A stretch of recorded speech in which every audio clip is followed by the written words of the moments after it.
Poison और slow poison के बीच में अंतर क्या होता है? अगर आप किसी को जहर दो और वो मर जाए तो हत्या, लेकिन अगर धीरे धीरे जहर दिया जाए प्रदूषण की तरह से, उसके फेफड़ों को छलनी किया जाए तो कोई केस दर्ज नहीं होता, ना शासन पे, ना प्रशासन पर, ना सरकार पे, ना कोर्ट पर, और ना ही लोगों की अपनी आदतों को लेकर।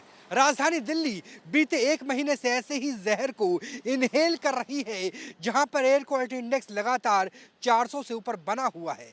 ग्रेफ 4 लागू है, छोटे बच्चों की छुट्टी कर दी गई है और सरकार की तरफ से ये निर्देश दिया गया है कि प्राइवेट जितने भी ऑफिस है 50% वर्क फ्रॉम होम करें। लेकिन इससे क्या समस्या का समाधान होता है? क्योंकि हर हाल में हर साल ऐसी ही तस्वीरें नज़र आती है। बीते 10 साल का भी अगर रिकॉर्ड देख ले तो सामने आप देखिए कि मॉर्निंग वॉक करने वाले लोग नज़र आएंगे और आगे नज़र आना चाहिए Rashtrapati Bhavan, north block, south block और संसद भवन भी, लेकिन आगे कुछ भी नज़र आना बंद हो गया है।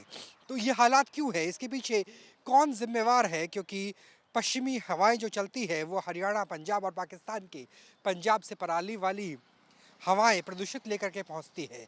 पराली इतनी क्यों जलती है? क्योंकि एनजीटी का आदेश आया, सुप्रीम कोर्ट की अनुशंसा हुई कि रबी और खरीफ की फसलों में अंतर कम होगा, चावलों की बुआई बारिश के वक्त ही की जाएगी। उसके अलावा हवा की गति तो दिल्ली में एनसीआर में है ही कम, सूरज को स्मोक ने ढक लिया है।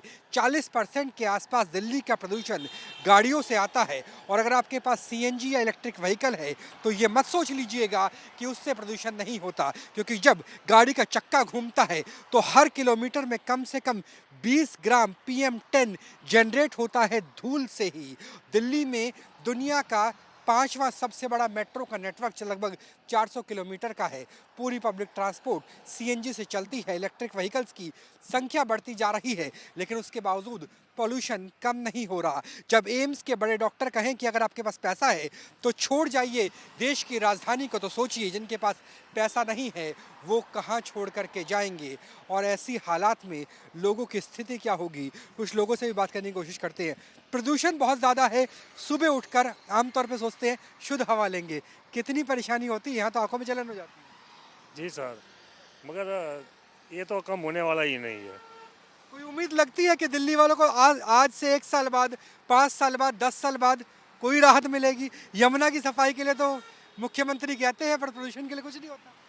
नहीं, वो बात तो सही ठीक है, मगर जो ये पॉल्यूशन की जो बातचीत चल रही है ना, उसमें जब तक ये इलेक्ट्रिक व्हीकल जब तक नहीं आएंगे तो तब तक तो वो पॉसिबल ही नहीं है। इलेक्ट्रिक व्हीकल की ज़रूरत है, और ज़रूरत इस बात की भी है लोग अपनी आदतों को सुधारें। जब यूरोप में अमीर लोग भी साइकिल का सहारा ले सकते हैं नियर ट्रांसपोर्ट के लिए, जब पब्लिक ट्रांसपोर्ट बसों को और उसके साथ साथ मेट्रो को प्रमोट किया जा सकता है, तो राजधानी दिल्ली में क्यों नहीं? क्योंकि दिल्ली का अगर दम घुट रहा है तो सिर्फ सरकार, शासन और प्रशासन की नहीं, आपकी और मेरी भी उतनी ही जिम्मेवारी है इस जहरीली हवा को इनहेल करने को लेकर। कैमरा सहयोगी जयेंद्र शर्मा के साथ राहुल डबास, न्यूज़ नेशन, दिल्ली। जहां भक्ति है हर शब्द में, कथाओं में छिपे हैं दिव्य रहस्य, और ज्योतिष देता है जीवन को दिशा। धर्म से जुड़ी हर बातों को जानने के लिए हमारे चैनल स्तुति को सब्सक्राइब करें। चैनल पर जाने के लिए इस लिंक पर क्लिक करें।